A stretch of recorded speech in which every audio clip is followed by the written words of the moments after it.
Welcome to day number 2, morning number 2. We're on coffee pot number 2 on the second morning. We had enough going on as we got in the other night, and we got the lawn mowed and all the trails opened up just around the cabin yesterday. We too busy to do any filming, but we're ready to roll now. And this is my cabin partner Jim. He's been one of the original partners in the cabin from back in 1986, first night at the cabin. He's brought along Mr. Jameson here to help us along. Now, I've been talking about trying how am I going to snooker my friends into helping me build that cabin. Now, partner Jim is here, but I think I'm going to learn a few tricks from him on this. I think he's pretty good at this.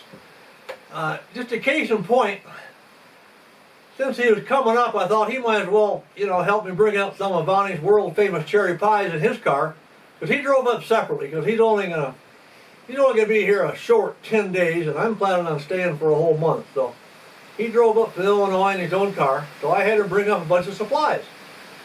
And as he stopped and picked up those supplies, I should have caught on what he was doing. But he said to me, he says, "When are you leaving in the morning?" And I said, "I'll be going between 6 and 7. And then he said, "Oh, I'll probably be about 2 hours behind you." And I didn't think anything about it, but I left at 6 in the morning, and I got up here, and there were so many trees and everything else in the trail that by the time I chainsawed my way to the cabin from where I parked and got the cart back out there, those 2 hours had elapsed. And who's here ready to come in on a well-groomed trail but my partner Jim? Now he got me on that one. And I got thinking back on it, and he didn't say, "I'm leaving at 8, when are you leaving?" No, he said, "When are you leaving?" Then he said, "Oh, I'm leaving 2 hours later." So he got me. I've learned my lesson. We've got a lot more work to do. There was some pretty good winds must have moved through here in the last month. And I'll show you a little bit, but we've got a real tangle of trees down here just outside the cabin yard, just above where I wanted to put that cabin. But we got beautiful weather. Mark, coffee and cornbread this morning. And I was actually sleeping in, which I don't do very often. And he's yelling out at me, "Hey, the coffee's about done. No, actually, I told him the first pot's about gone. That rolled him out. Yeah. Then he got alarmed, but I brought in double the coffee, so Yeah, that's good. Yeah, that's good. But no problem. all these theories that go through your mind, no, I was going to leave 2 hours late. So, but I do appreciate it because I know that it was hard coming in. There were a lot of trees down, and it did make it easy for me. I do appreciate that. I feel sorry for you. I just feel stupid because I got caught in one of my own tricks, that's all. When I said we had a little wind damage out here next to the cabin, I meant it. This is right where I want to put my guest cabin. As we go just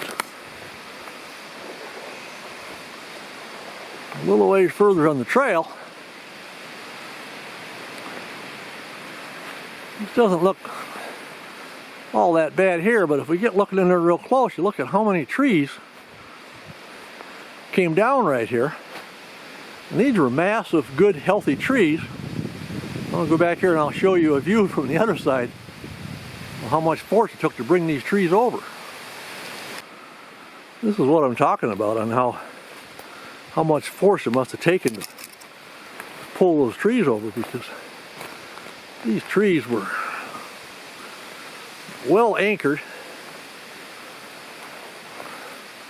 That root ball is as tall as I am. If you look over this way, you can see that it took more of them out, and it was all just mostly in this little straight line, so there must have been a real thing of weather drop down hard. One thing I know, this is going to be our our firewood supply for years to come. It's going to take that long to get all of this burned up for what times we're here. It'll be good aspen firewood though. Our first task in the morning is going to be to get a tunnel cut through all of this that's safe. Then we'll deal with some of the other wood later. But Clara, this mess reminds me of a snowdown 2012 up in canoe country. Looked down a Portage trail and there was no trail. Getting one, the young one.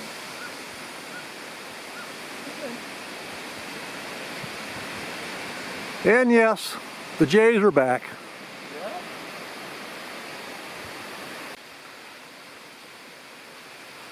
Well, that didn't take too long.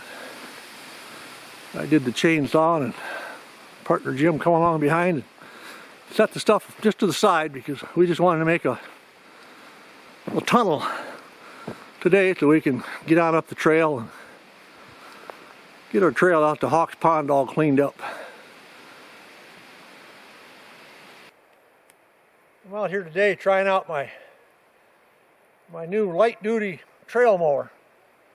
I just took a light lawnmower chassis with an old Briggs engine and I cut the front of the mower out so the weeds and the tall stuff can go underneath without being put down so low and not mowing. So we're going to give it a try here and worked out pretty good so far.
Jim just stepped out, but he'll be back.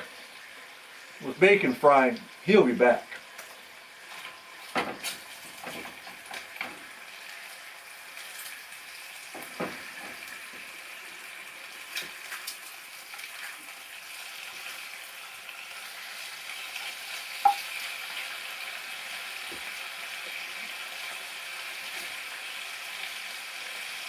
Most of the bacon will probably be gone as breakfast hors d'oeuvres. That's from the main course. Before I left Illinois, I stopped at my neighbors, Caleb and Carissa, and picked up some more free-range chicken eggs. Different breeds, different colors, different sizes, but boy, they are good.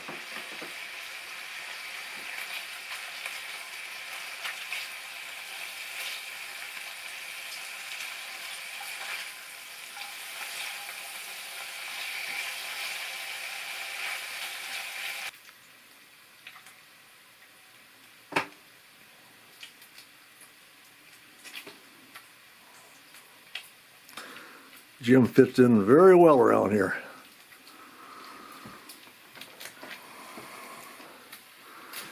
take a cup of coffee, just wander around, enjoying things.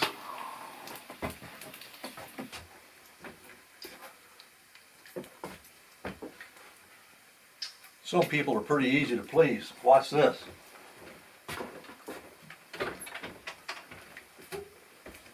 Yeah, got bacon.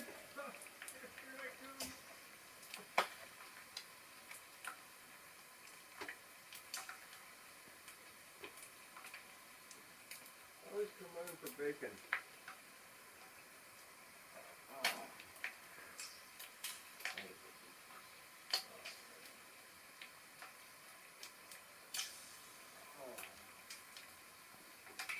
Good.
Ray J flying in here, he's hungry.